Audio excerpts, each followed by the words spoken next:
So I think Lucas has that, especially with the tether grab, and honestly, Lucas can rack up a lot of percent just on the footstool combos, so we'll see if Borond gets anything going. Exactly. Like, Lucas is one of those characters that has a variety of tool sets that, like, it kind of mixes up Bayonetta players where if they don't know how to deal with it or if they don't know the matchup, then it's, you know, it's going to be a little bit of a challenge. Lucas is short, so that means that it's going to have to rely on the grounded options more than aerial approaches.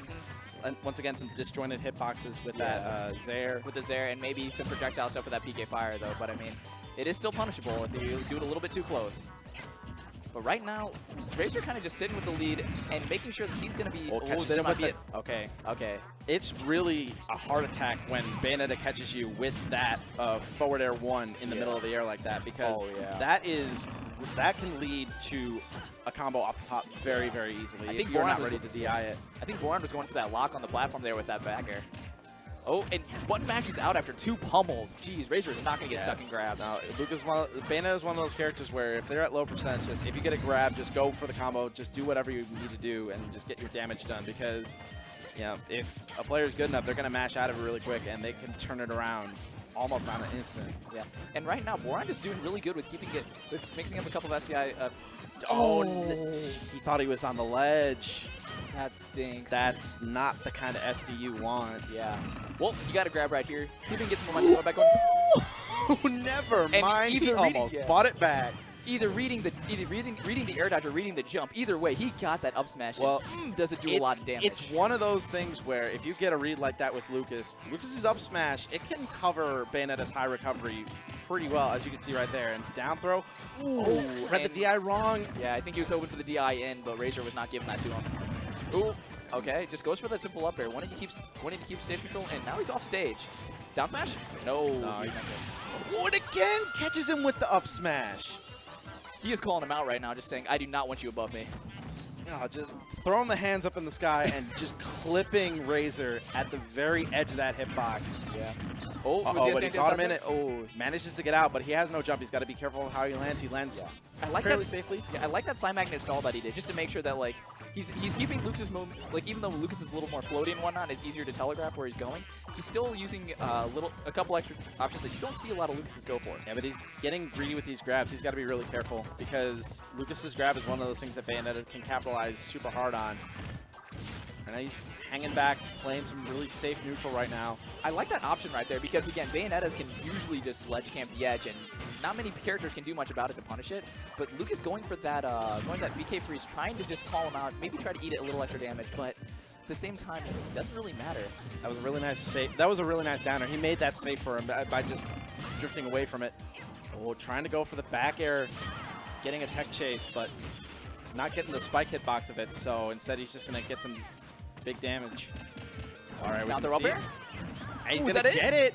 Oh, Town and City's blast zone. So even though they're low, it does not matter. And does not get the neutral get up read on that. Forward air is going to stuff him out of that. I believe that was one of the afterburner kicks. One more solid hit, and he's going to be able to get this. Nice. Yep. I like the option on that PK Thunder too. Just opting to, instead of trying to go for something crazy, going to the other side of the stage. Oh, but that which time's going to do it. Bayonetta almost max rage. Great stuff from Borond, bringing that all the way back, showing some solid momentum right there. But Razor just clutches it out in the very end with the witch time that honestly he didn't throw out until like the very end. Very smart on Razor's part. That's the one thing that Bayonetta's like to do. If they have not thrown it out in a while, then it's gonna last for a long time. You can't be pressing too many buttons. Yeah. And Borond, he was doing such a good job. He had that momentum even after that SD. Yep. But I don't know. Maybe game 2 might be a little bit different. Borond seems to have the solid footing that he had right now, and maybe he might go into this next game with a nice, fresh mindset. Yep. And already, it's a massive improvement from the first game. Getting his Nair to connect, and Razor a little bit sloppy on the SBI, so he's going to be carried a little bit over to the ledge. Yeah. Oh, Bayonetta spot dodge. It uses that frame 4, I believe, witch twist to get out of it. And already the massive change in neutral from both players. Borond is playing a lot more patient. That PK freeze. Oh, that was a nice little follow-up there, too. Yeah. The almost infinite like rapid jab right there. Yeah, Lucas is one of those characters where if they get caught like high up in the jab, then they can SDI out of it just because of the character weight. Otherwise, if they get caught on the ground, it's like the best option in that jab is just, it's like taking a throw in SF5. You just gotta just take the damage and just don't be worried about any sort of follow-up.